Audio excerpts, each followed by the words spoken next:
Salut, eu sunt Rareș.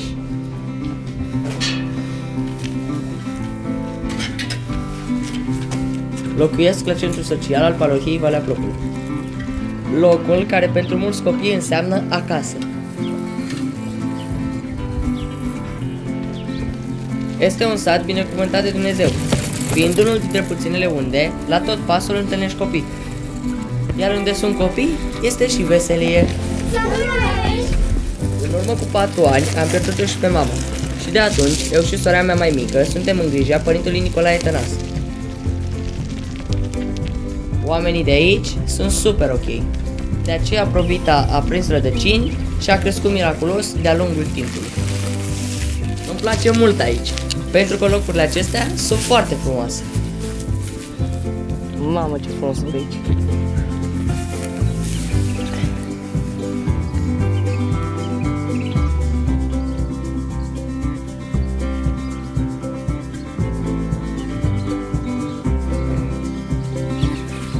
Deci biserica a căzut la cutremur.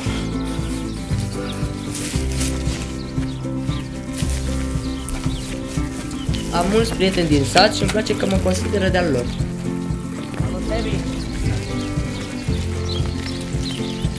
La școală ni s-a cerut să facem o compunere mai amplă și eu am ales să scriu despre satul meu. Nu prea sunt priceput la așa ceva, dar fac echipă cu o colegă foarte silitoare. Rafaela! Rafaela! Salut! Hai, vin! Intră în voi! Eu mi-am ales partea mai ușoară și am scotocit puțin netul. Ai început să strângi informații? Știm că suntem azi? Păi, în 4 martie. Păi și Și? cu tremurul din 77, biserica de la Valea Plopului care s-a dărâmat atunci. Chiar am găsit ceva interesant. În anul 1947, în luna noiembrie, a fost înnosită și dată cultului. La cutremurul cel mare din 4 martie 1977 s-a dărâmat din temelii fără ca să mai poată fi refăcută. Eu am găsit și niște poze. Cutremurul a fost așa de puternic că nu a mai rămas nimic în picioare. Da, am dat și peste un film vechi din care putem afla mai multe. E o parohie frumoasă. N-a vrut nimeni să o ia, deși este mult lemn aici. Vezi? Așa era aici acum 25 de ani. Ai luat totul. Biserică nu exista. Uite pe părintele Tănase, ce tânăr era. A fost dat să cadă la cutremur înainte de venirea ta. Mi-a povestit bunica câte ceva. Am găsit ce se găsea pe atunci. Oameni, locuri. De altfel vizitasem cu 3-4 luni înainte. În afară de oameni am găsit și un loc unde fusese o biserică. O biserică de zid.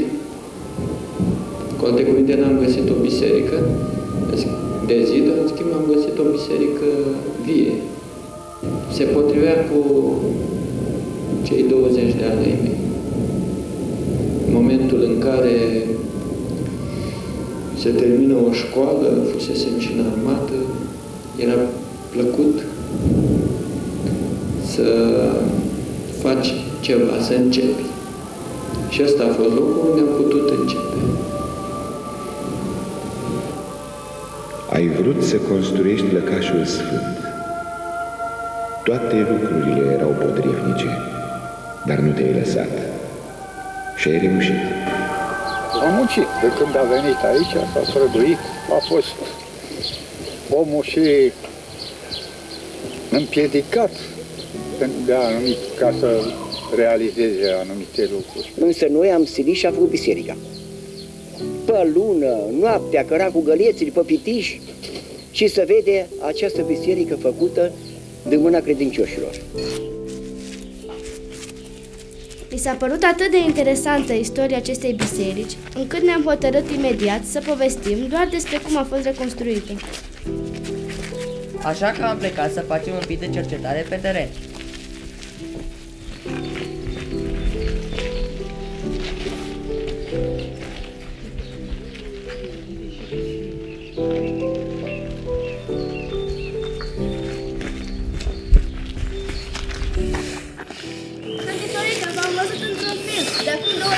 de ani. Regim comunist. Regimul comunist nu dădea voie, dar totuși am lucrat noaptea și tot a ridicat biserica. Cu copii de la 7 ani. Cu toți, seara până seara, noaptea, nu i-a fost frică de regimul care... Da, a venit de multe ori primăria. Ce tânără erai? Miliția.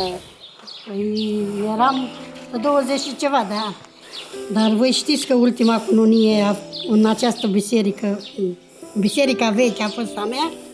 Eu am făcut nuntă pe 30 ianuarie și după aceea la 4 martie a fost cu tremurul și s-a dărâmat biserica. Băi, dar voi știți cum s-a muncit aici la biserica asta?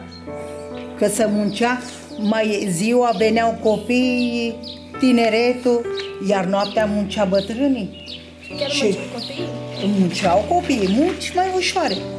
Iar noaptea munceam noi, ăștia mai mari, mai bătrâni. Și în ce dată au început să ridice la ea? Nu mai știu, da, Părintele așa, Tănase, dar când a venit Părintele Tănase la noi, nu mai Părintele știu, Tănase a dar început. oricum. Și toate construcțiile care le vedeți în Valea Blocului și în Valea Screzi. Domnul Pui a lucrat mult aici. După ce termina orele la școală, uneori mai aducea unii din copii care venea și descărca cărămidă, dădea la mână. Materiale mai ușoare. Materiale mai ușoare, ce era pentru copii. Noaptea mai mult tineretul, Oamenii mai în vârstă, mai bătrâni, fiindcă nu avea voie copii. Nu avea voie, da. Nu avea total. copii. Copiii când se seara plecau acasă. Sigur că nu era comod. Era complicat. Pentru asta a fost greu de găsit o asistență tehnică. Trebuie să studiem, să nu greșim nici la rezistență, nici la aspectul arhitectonic. Și nu ne-a fost frică. Aveam în spate niște oameni care doreau acest lucru. Eram câțiva. Era lume multă. Ieșea din lumea sat. prin rotație, ieșea toată lumea, tot satul a pus aici o cărămidă la temelie. Și chiar se lucra noaptea? Da, numai noaptea se lucra. Păi ziua nu ne lăsa. Ziua nu aveam voie. N-aveam voie Venea să- controle peste noi, de la primărie. Mai mult seara. Mai mult seara. Cum se lăsa seara? Și noaptea. Noaptea. Până despre ziua. Când ne lăsau oamenii și plecau la servici. Lucra noaptea de multe ori, îi prindea dimineața la muncă, trebuia să plece la serviciu, veneam cu mâncare, le aduceam și ei se îmbrăcau, se schimbau și plecau la autobuz. Au fost vremuri destul de grele. Uite, s-a terminat filmarea, noi ne ducem acasă, intrarea noastră. Este netul prea slab. Da, s-a terminat. Mulțumim mult! La Plăcere, la revedere! Sănătate! Sănătate! Acum am început să înțeleg că așa cum părintele a reușit să ridice din temelii locașul Sfinților Arhangheli, într-o vreme în care comuniștii prigonau biserica, tot așa a făcut și Provita. Sprijinit și încurajat de credința și de bunătatea oamenilor de aici, după Revoluția din 89 a început să primească orfani, mame însărcinate și oameni sărmani. Parohia Valea Plopului este acum mai bogată cu 300 de suflete. Uite, Rare, super frumos. Aici a fost vatra satului vechi. Era foarte mare. Acum 300 de ani a fost distrus de o invazie și doar câțiva au mai scăpat. După ce a trecut urgia, 9 familii s-au așezat colo mai sus în pădure pentru a fi mai feriți.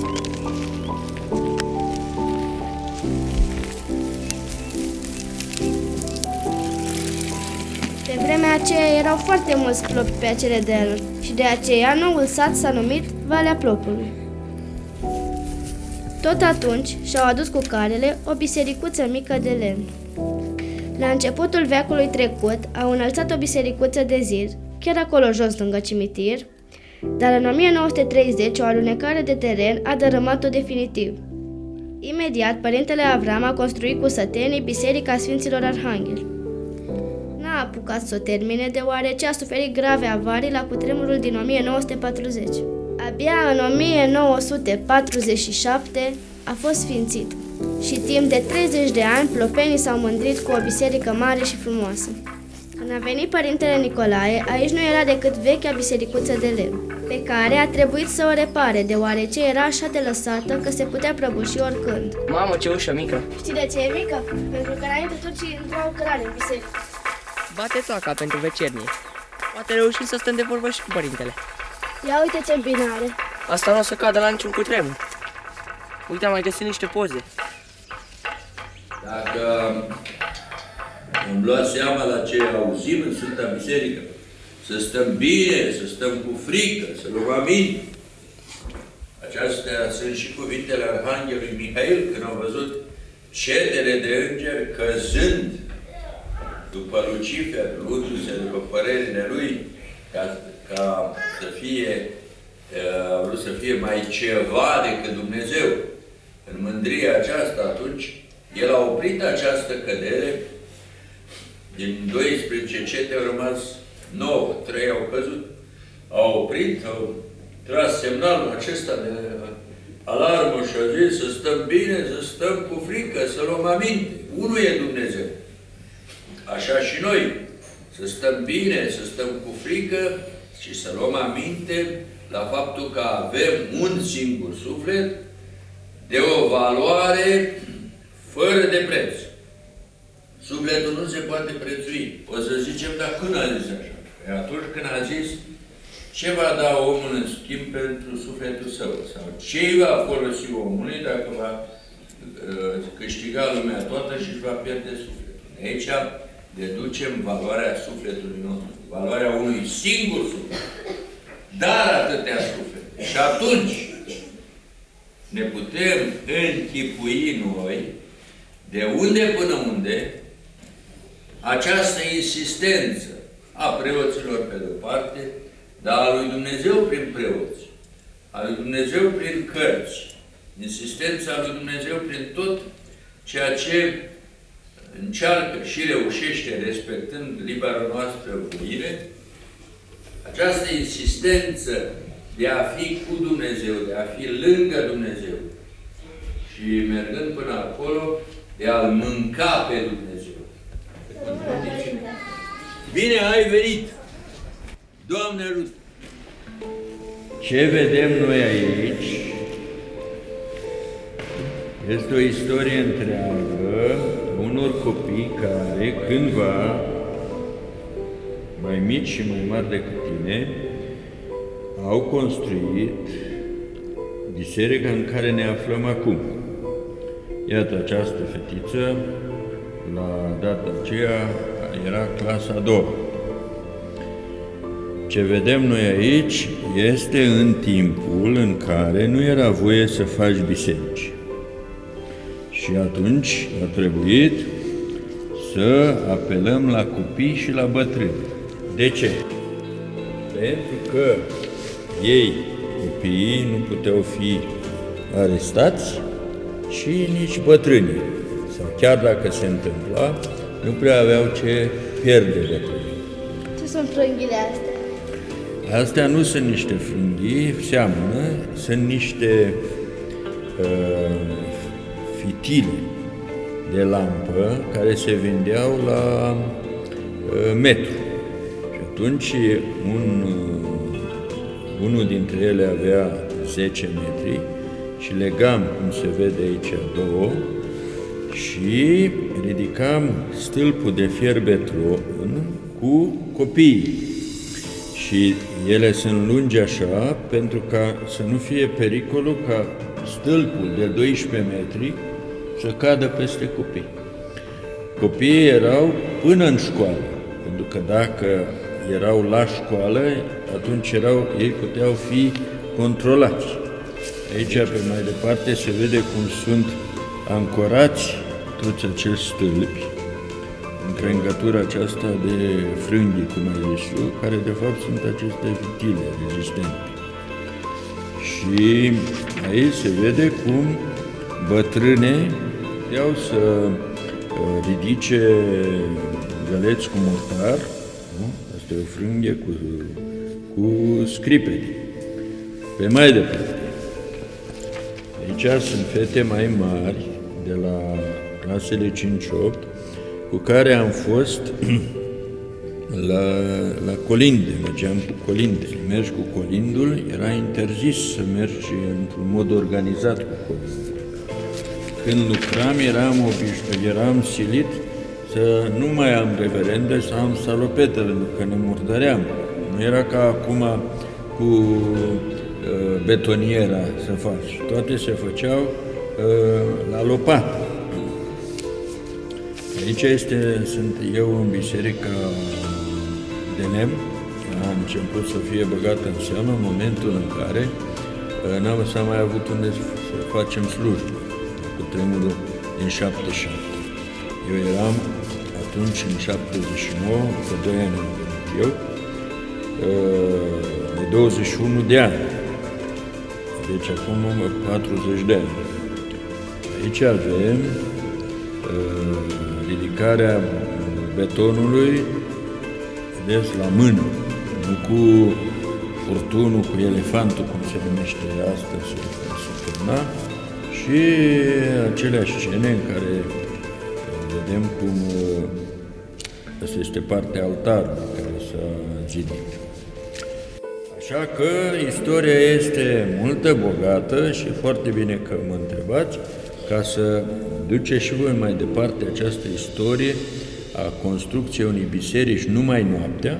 Vremurile acelea sunt vremuri foarte greu de înțeles astăzi, dar ele totuși au fost vremuri și nu e imposibil de priceput și suntem datori să dăm mai departe ceea ce noi am primit, dar și ceea ce noi am lucrat și ne-am dat interes. Ai înțeles? A înțeles? Deci tot ce ți-am arătat îți rămân ca să-ți folosească la lucrarea ta. Acum să mergem să vedem biserica și pe din afară, și acolo este istorie. Cu siguranță că efortul uriaș al acestor săteni a fost sprijinit de Dumnezeu și Valea Plopului se află și ea sub puternica ocrotire a Sfinților Arhangheli. Să rămână, doamna Georgeta. Bine ai venit. Mi-a dat părintele Tănase să construia biserică. Așa. Nu sunteți dumneavoastră aici? Ba da, uite și părintele Tănase aici și aici chiar eu eram la 15 ani, cu lopata. A zis părintele aseară că mergeați cu colindul, deși nu era voie. Da, noi făceam multe lucruri care nu era voie, că altfel nu mai avansam cu nimic dacă făceam numai ce ne era voie. Ne aduna, plecam dimineața, uneori n-aveam autobuz și am mers de la Cizlău până la Buzău pe jos. Părintele, bineînțeles că a spus că facem o biserică și că dacă putem să fim ajutați de mănăstire, și fiecare, când auzea de biserică, ne dădea bani mai mulți decât meritam la Colind. Veneam cu banii și puneam acolo la construcția bisericii. Ce lucrați bătrânii ziua? Păi lucram bătrânele ziua pentru că oamenilor le era frică să vină din cauza amenințărilor cu amenzi, cu serviciile pierdute. De multe ori și copiii nu mai veneau, că îi scoteau în față la careu că au venit la biserică. Dar ei erau curajoși și tot mai veneau pe furiș așa. Daniela, vino să-ți arăt ceva! Deci aveai 6 ani. De acum ai cât? Acum am 48. Eram cu Colindu aici, uite. Acum, uite cine e aici? Cornel, Lilica. Lilica, da? Și asta e al lui Mitruș. Cristina, Mirela, Georgeta. Dar mai țin minte când am mers prin pădure la Crana și când am cu părintele printre brăduții, că aveam o poză cu brăduții. Da. Tu erai, dădeai tonul. Eu aveam clasă. Da, aveai așa multă râvnă. Erai și la lucrări tu, eu. Da. Doamne. Uite și aici. Aici era la o slujbă. La o slujbă, da, înăuntru, în aer liber. În aer liber, dar abia făcuse puține riduri, dacă biserica era neîncăpătoare. Care trăiește acum? Care stă lângă Aurel, dar e casa goală. Nu, mă. Zic cum îl cheamă, nu e, mă, cum să știi. Ța Paulina. Da, Paulina, da. Da. Nu vezi că e bătrân aici, așa e. Asta știi cine Tantea e? Aurica lui Tanti Sita, mama. Asta e. Și asta? Tanti Sita lui Nenea. Ah, Da, ele erau nelipsite la biserică. Dar uite ce de copii, mai mulți copii erau. Uite, tu puneai bolobocul. eu măsuram.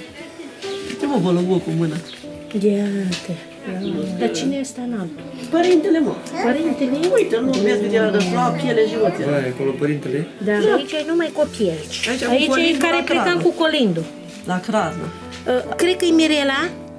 Al lui Dan Popescu. Mitel, al lui Mitel, da. Așa. Eu? Nu mai dau seama care. O mai fi fost și din alte... Aici părintele în biserica veche Parcă sunt eu. pusese, vezi, vezi icoanele, cum le pusese el, încăpeau câțiva oameni. Uite, aici e Ioana Preoteasă. Parcă. Nu e Mihaela lui Părintele Pătănescu? Nu e Ioana Preoteasă. E la slujbă aici. Vezi că e ieșit de la slujbă și Ioana Preoteasă.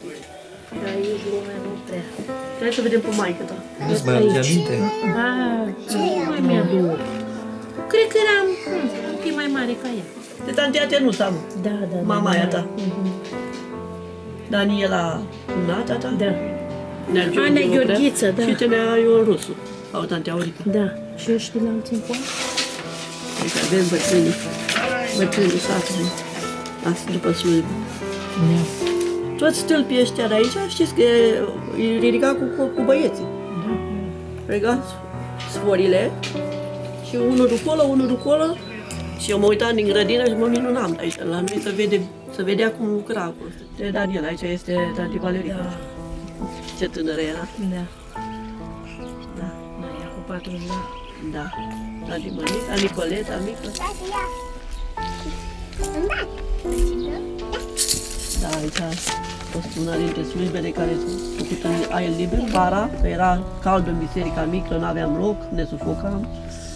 Și improvizat părintele, punea acolo, făcea un altar improvizat, ducea toate și nu era ușor să te trambalezi la fiecare slujbă cu cele trebuincioase la liturghie. Dar cred că asta ne apropia mai mult de părinte, de biserică. V-a marcat în vreun fel activitatea care ați făcut-o la biserică?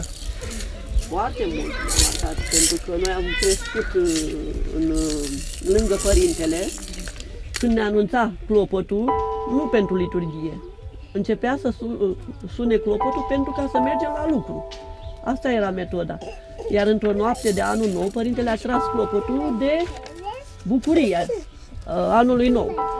Și am mers cu un tânăr student, eram mai mărișoară, să tragem clopotul cu părintele și în mijlocul satului au venit niște oameni importanți și ne-au întrebat de ce tragem clopotul. A luat foc ceva sau ce? Părintele zice, ne pare rău, dar clopotul nu este numai pentru foc, nu e pentru morți, clopotul are rolul de a anunța și bucuria în sat, și tristețea, și pericolul, și orice. Atunci ne criticau, dar astăzi mă bucur că și-au dat seama de realitate și foarte multe lucruri a schimbat părintele prin răbdarea, prin perseverența dânsului. Poate alții s-ar fi dat bătuți la atâtea impedimente câte a întâlnit. Foarte important ca să rămână acolo pe poziție lângă oamenii sărmani și satul ăsta a fost cu oameni sărmani, puțini, fără mari venituri, dar din puținul ăla ia ca s-a făcut o biserică, bineînțeles că au mai ajutat și alții din afara satului, pe unde părintele a mai mers și a mai cerut ajutorul. Eram prin tren cu părintele și scotea o carte de vizită, acolo spunea, facem o biserică, veniți pe la noi. Și oamenii veneau de curiozitate, aduceau și un bănuț, aduceau și un dar. Un lucru minunat a fost când l-am născut pe părintele Gabriel. Am venit la părintele Tănase și am spus, părinte, am pus numele pruncului Gabriel pentru că am fost legată de parohia, de biserica de aici. măcar atâta să las în urma mea un copil care să poarte numele Sfinților Arhanghel Mihail și Gavril. Nu m-am gândit vreodată că va ajunge preot el în parohia Sfinții Arhanghel Mihail și Gavril. Așa Dumnezeu le așează. Noi nu visăm vreodată de bine și de minunat. Sfinții Arhanghel ne-au călăuzit pe parcursul vieții. Pentru că chiar spunea Părintele că dăruind primești. Chiar spunea la o predică, o mamă dacă nu alăptează, să nu seacă. Dacă dintr-o fântână nu scoți apă tot timpul, izvorul ei pierde din putere și se va usca. Însă, dacă este folosită zi de zi, ea dăruiește în continuu. Și așa apa se împrospătează, fiind din ce în ce mai bună. Așa și cu noi, oamenii. Dacă vom dărui din bunătatea noastră, Hristos va da înzecit mai mult. Căci El a zis, cel ce rămâne într mine și eu în el, acela aduce roadă multă. Căci fără mine nu puteți face nimic. Bunicii și părinții noștri au avut credință, râvnă și curaj sfânt și au refăcut această frumoasă biserică. Le mulțumim și le spunem că ne simțim binecuvântați, deoarece trăim în Valea Plopului, satul aflat sub aripile arhanghelilor. Bravo, felicitări! A fost foarte frumos, vă felicit pe amândoi!